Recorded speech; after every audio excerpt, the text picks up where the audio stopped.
नाही खायम कोवा मेवा नाही मिश्री मलाई नाही खायम कोवा मेवा नाही मिश्री मलाई नाही खायम कोवा नहीं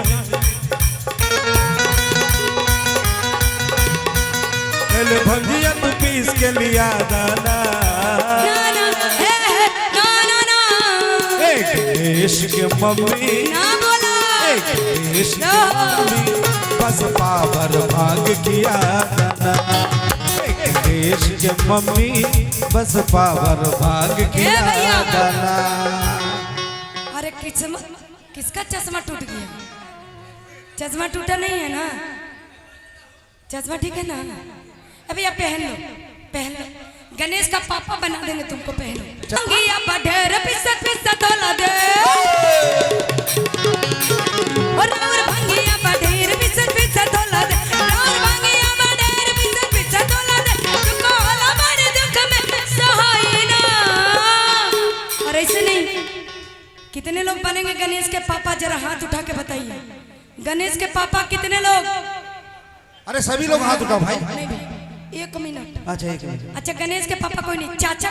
हाँ, ये तो सीधा गणेश से भगवान आ गए। पापा बनेंगे, चाचा नहीं बनिएगा? तो पापा तो यहाँ आइए, तो क्या करेंगे? दूगो पापा लेके। हाँ,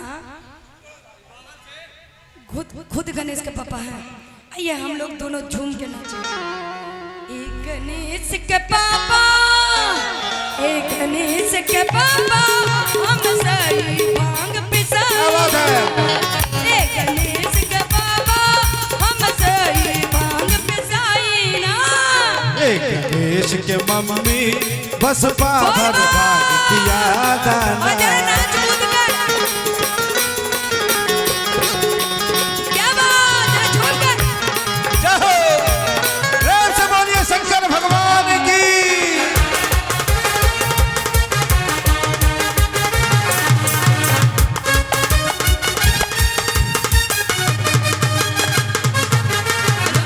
नहीं खायम खोवा मलाई मिश्री नहीं जितवा से भंगिया के स्वाद मिश्री। नहीं खायम खोवा मलाई मिश्री नहीं जितवा से भंगिया के स्वाद मिश्री। सुना बतिया हमार इना पावे जेवना, सुना बतिया हमार इना पावे जेवना, हमरा सामने से जल्दी हटा दाना।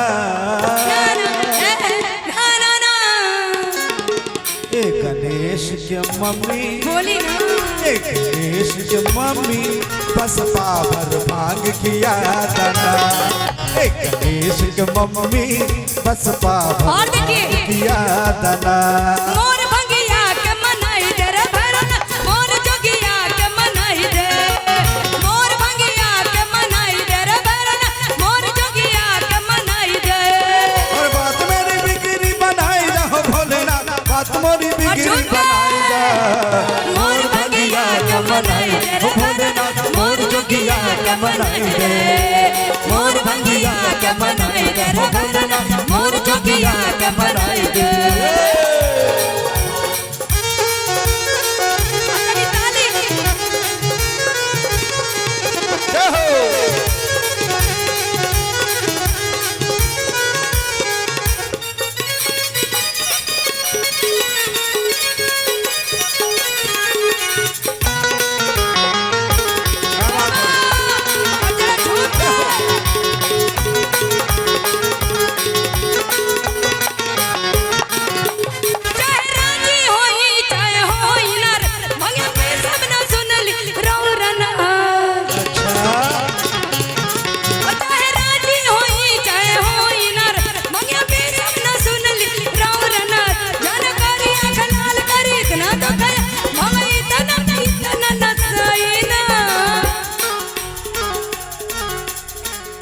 गणेश के चाचा, गणेश के चाचा, हमसे भांग पिसाई ना।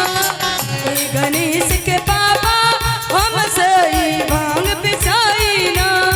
गणेश के मम्मी बस पावर भाग किया दाना।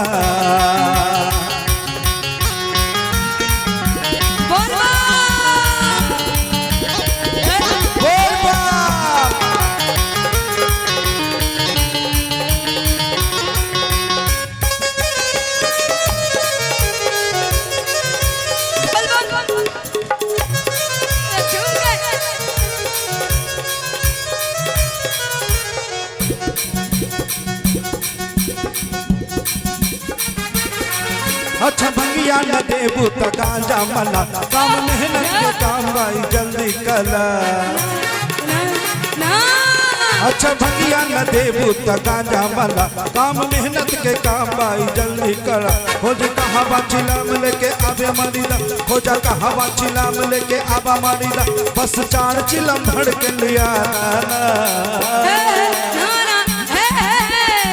एक देश के मम्मी एक देश के मम्मी बस पावर भाग किया दाना एक देश के मम्मी बस पावर भाग किया दाना एक देश के पापा हमसे भांग पिसाई ना एक देश के मम्मी बस पावर भाग किया दाना हमसे भांग पिसाई ना बस पावर भाग किया दाना हमसे भांग पिसाई ना बोल दे शंकर भगवान की बोल दे हरा हरा बोल दे हरा हरा बोल दे शंकर भगवान की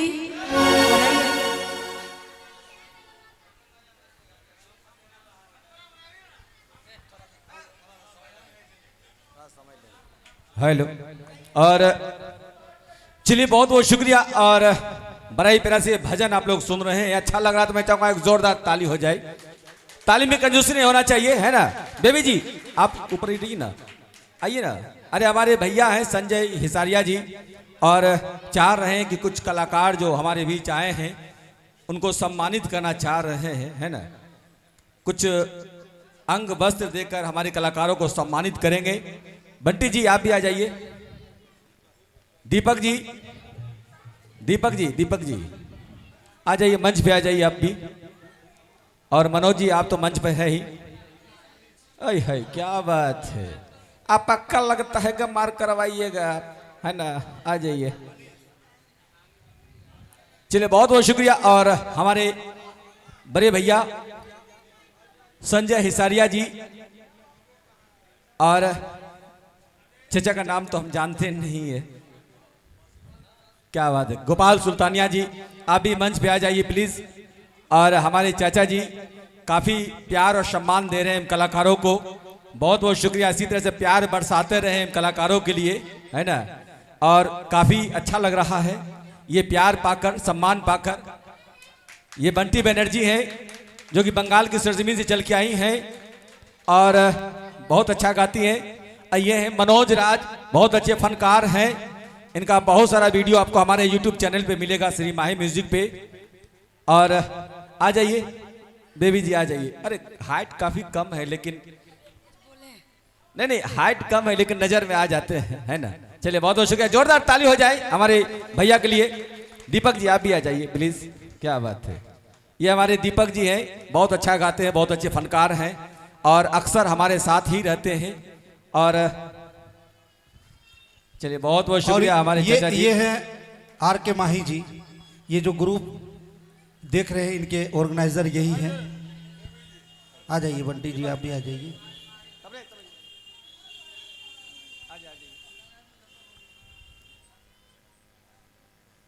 चलिए बहुत बहुत शुक्रिया क्या बात है चलिए बंटी जी आपके बीच हैं और भैया का फरमाइश आया है कि कुछ एक ऐसा भजन हो जाए बंटी जी के द्वारा और साथ देने के लिए मनोज जी तैयार हैं है ना चलिए क्या बात है अच्छा ठीक है चलिए बहुत बहुत शुक्रिया भैया का फरमाइश है कि दोनों जो फनकार हमारे बीच हैं और दोनों के द्वारा एक प्यारा सा भजन हो जाए है ना चलिए क्या बात है और हम सोचे थे आज तो 11 तारीख है 11 अगस्त 15 अगस्त आने वाले हैं तो कुछ जिस धरती पे वास करते हैं भारत माता उस भारत माता को सौंप के एक गाना हम भजन सुनना मतलब सुनाना चाह रहे थे तो डुएट बोल रहे थे कोई बात नहीं लेकिन एक गाना राष्ट्रीय गीत मतलब भारत माता के लिए होना चाहिए तो चलिए लास्ट में हम सुना के जाएंगे तो अभी फिलहाल बेबी दी मेरे साथ है तो दोनों मिलते हुए बहुत ही प्यारा भजन के साथ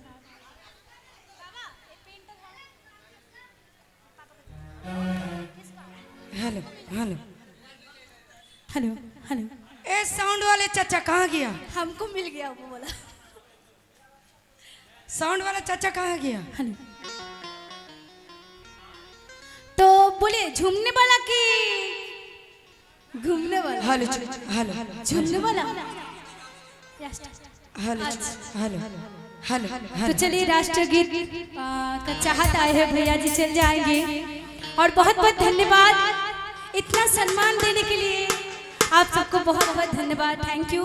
हम फिर से कहना चाहेंगे इस शिविर के कमेटी के जितने भी सदस्य हैं उन सब के लिए जोरदार ताली होनी चाहिए, जोरदार ताली। तो चलिए राष्ट्रीय गीत का फरमाइश आया है, हम खास करके भारत माता के नाम पे बोले भारत माता की जय हो, बोले भारत माता की जय हो। Hello hello hello hello hello hello